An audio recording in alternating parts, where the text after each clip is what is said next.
Últimamente nos preguntan mucho que por qué hablamos y damos nuestra opinión política. ¿Que por qué damos nuestra opinión política?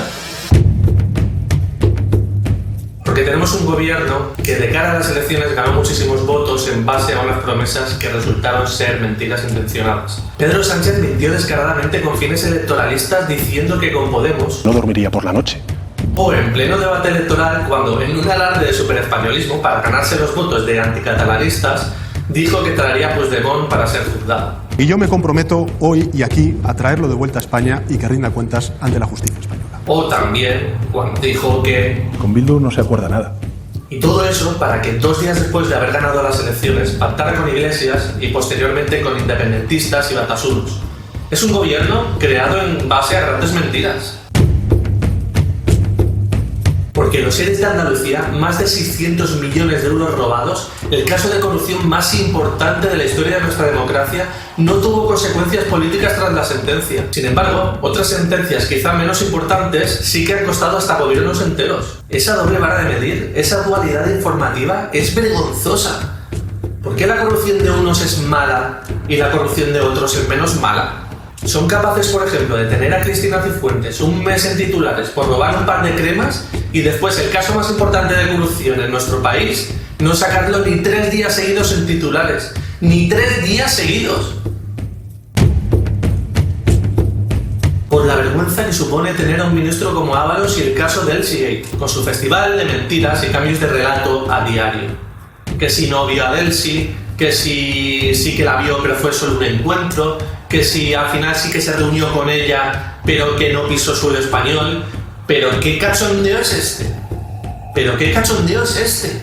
Tenemos a un ministro que ya metidos en la crisis del COVID-19, cuando ya llevábamos más de 3.000 muertos, era capaz de estar en el Congreso de los Diputados de risas. ¿De qué se ríe, señor Ábalos? ¿De qué se ríe? Igual es que se siente tan aliviado de que el Elsigate ha pasado ahora a un segundo plano que el hombre no puede evitar partirse la caja. En definitiva, tenemos un gobierno que ha pasado de ser amigo de países como Estados Unidos a ser socios de narcodictaduras como la venezolana. Por preocuparse de nimiedades feministas como por ejemplo si hay que cambiar el nombre al Congreso de los Diputados porque decir diputados discrimina a las diputadas. Y sin embargo negarse 2 veces a llevar a cabo una comisión de investigación sobre los abusos y explotación sexual a los menores tutelados por la administración en Baleares. Es vergonzoso. Porque tienen todo un entramado organizado para controlar las redes sociales y tumbar las cuentas de todos aquellos a los que consideran una amenaza. Tienen miles de cuentas, una especie de ejército a su servicio, que reportan masivamente ciertas publicaciones para que éstas sean revisadas y verificadas. ¿Y quién se encarga de verificarlas? Pues empresas como por ejemplo Neutral, que está dirigida por la famosa periodista de La Sexta, Ana Pastor. O sea que imagínate tú la neutralidad que hay a la hora de revisar tweets o cuentas. Bueno, pues de esta forma ya han conseguido tirar del Twitter o Facebook a voces tan potentes como por ejemplo Infoblogger, Joan Planas, David Santos, un tío banquetero, Jano García. ¡Venga ahí esa libertad de expresión, ¿verdad? ¡Claro que sí! ¡Iros a la mierda!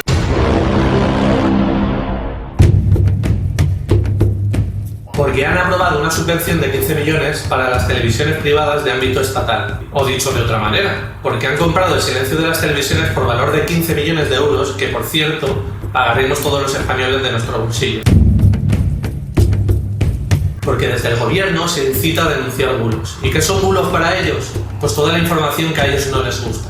La información que no quieren que se difunda. En definitiva, toda la información que les puede desmontar su relato de gestión impecable de esta crisis es tachada de falsa o malintencionada, aunque por suerte medios internacionales como The New York Times no tienen que responder ante el vergonzoso Ministerio de la Verdad que aquí el gobierno pretende implantar. Y es que además desde el gobierno se acusa a la oposición de orquestar un sistema de red de bots y cuentas falsas en redes sociales, pero luego son ellos los que crean una cuenta fake de un inexistente Miguel Lacambra para lanzar estudios científicos que tienen de todo menos ciencia.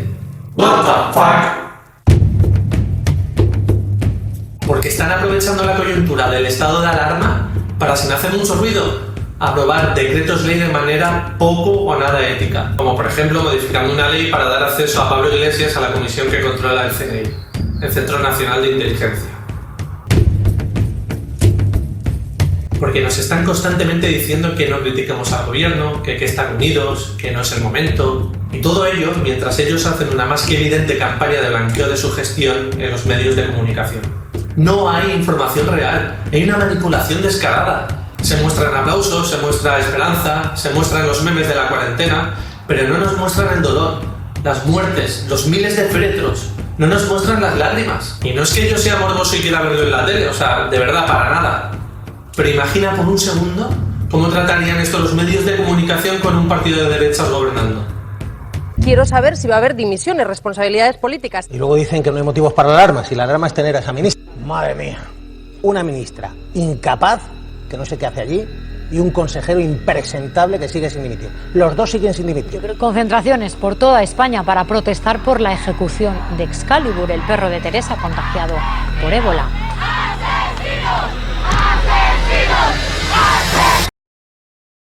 Y por último, por no asumir responsabilidades y lanzar balones fuera.